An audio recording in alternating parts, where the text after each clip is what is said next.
네, 종목 공감 시간입니다. IM투자증권 영업부의 이수철 이사 나오셨습니다. 안녕하세요. 안녕하십니까. 네, 앞서서도 이야기를 들어봤지만 거래소 시장은 여전히 박스권을 예상하는 전문가가 많은 반면에 코스닥 시장은 여전히 또 잘 가고 있습니다. 중소형주에 더욱더 주목을 해야 할 것으로 보이는데요. 오늘은 어떤 유망한 중소형주 가지고 오셨어요?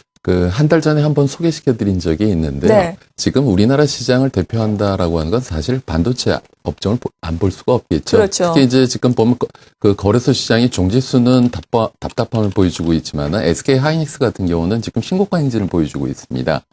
이런 식으로 지금 보면은 그 반도체 업황이 호황을 보여주고 있기 때문에 SK 하이닉스가 좋아지면 그것과 더불어서 좋아지는 기업을 저희가 한 달 전에 설명을 드렸는데 오늘 재차 업데이트를 해서 설명드리고자 합니다.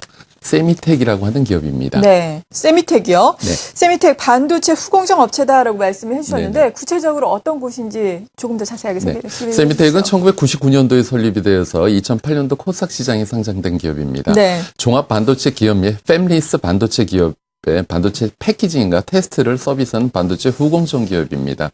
이 사업 부분을 놓고 보면은 반도체 메모리 패키징과 관련된 매출 비중이 약 80% 차지하고 있고요. 그리고 이제 비메모리 패키징이 19%를 차지하고 있습니다.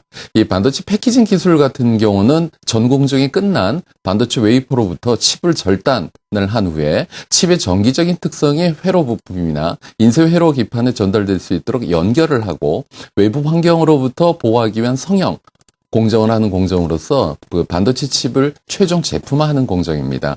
그래서 그러면은 이 세미텍의 투자 포인트를 첫 번째 설명을 드리면은 전방 산업의 호조를 보여주고 있다 설명드리고 싶습니다. 그 전자제품이 경박 단소화가 되고 다기능화가 됨으로써 특히 이제 그 모바일 같은 경우는 지금 그 반도체 수요가 기존의 스마트폰이 한 대당 약 2GB를 사용하였는데 2014년 1분기가 되면 이미 3GB까지 확장이 된답니다. 네. 그래서 지금 모바일 D램의 수요가 상당히 커지고 있는데 그 다음 달에 열리죠. 애플의 그 개발자 컨퍼런스가 열리는데 거기에서 애플이 맥북을 보일 예정인데 그 맥북에 이 모바일 D램이 탑재가 된다는 것이죠.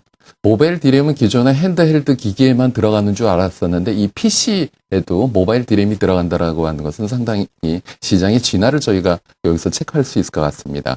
그리고 이제 세미텍 같은 경우는 다양한 매출처를 갖고 있는데 SK 하이닉스, 삼성전자, 매그너칩 반도체, TLI, 실리콘웍스 등 2003년도에 18개 업체로 시작이 되어서 2011년 기준으로 66개 업체와 영업 중이기 때문에 안정적인 매출처를 갖고 있다 설명드리고 싶고요.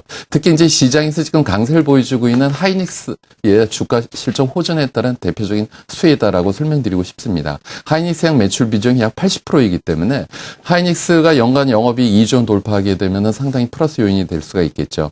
그리고 하이닉스의 메모리 외주업체 비중을 보면은 최선도 기업으로 세미텍이 채택이 되어 있고요. 그 다음으로 시그네틱스, 하나 마이크론의 순서로 되어 있기 때문에 하이닉스의 평가 최우수 외주업체다라는 것에 점수를 주고 싶습니다. 그리고 이제 기존에 보면 이런 장비 업체 같은 경우는 그 캐펙스와 관련된 우려가 있는데 이미 세미텍은 선제적인 투자로 추가 설비 투자가 없는 상황입니다. 2000년도에 200억 원, 2011년도에 170억 원, 2012년도에 150억 원 등 MCP 중심 대규모 설비 투자가 완료되어 있는 상황이기 때문에 이 MCP 등 모바일 물량 비중이 증가하는 것에 아주 유효적절하게 대응할 수 있지 않나 생각되어지고 있고요. 그리고 지금 요즘 좀 시장에서 잠잠하지만은 금값이 지금 바닥권에 있습니다. 네. 이 원재료에서 금값이 차지하는 비중이 있기 때문에 이렇게 금값이 바닥권에 있게 되면은 약 20% 정도의 원가가 절감되는 효과를 볼 수 있기 때문에 저희가 그것도 좀 짚어봐야 될 것 같습니다. 네, 이렇게 다양한 모멘텀에 대해서 알아봤는데 하지만 또 실적 같은 부분 같은 경우에는 1분기에 다소 예상보다는 좋지 않았다라는 의견들이 나오고 있거든요. 실적에 앞서 말씀해 주신 모멘텀을 또 발판 삼아서 계속해서 턴어라운드 성장을 할 수 있을지 궁금한데요. 어떻습니까? 아무래도 이런 제조업체 같은 경우는 설비 가동률에 따라서 기업의 이익이 결정이 됩니다. 네. BEP가 약 가동률 기준으로 70%대 초반인데 1분기에는 60% 초반이었습니다. 가동률이 낮았기 때문에 수익이 좀 약했습니다. 그런데 이제 4월에 들어서면서 50%대 초반에 진입을 하여서 BEP를 드디어 달성을 하였고요. 5월 같은 경우는 이미 75%대까지 올라왔기 때문에 2분기에 본격적인 성장이 예상되어지고 있다 설명드리고 싶습니다. 그리고 이제 재무적 우려도 없는 상황으로서 부채 비율이 지금 좀 증가가 됐다라고 하는 건 자사주 매입에 따른 회계적인 증가이기 때문에 너무 우려 안 하셔도 될 것 같고요. 네. 1분기에 매출이 240억 시연을 하였는데 2분기에는 260억 원을 예상하고 있고요.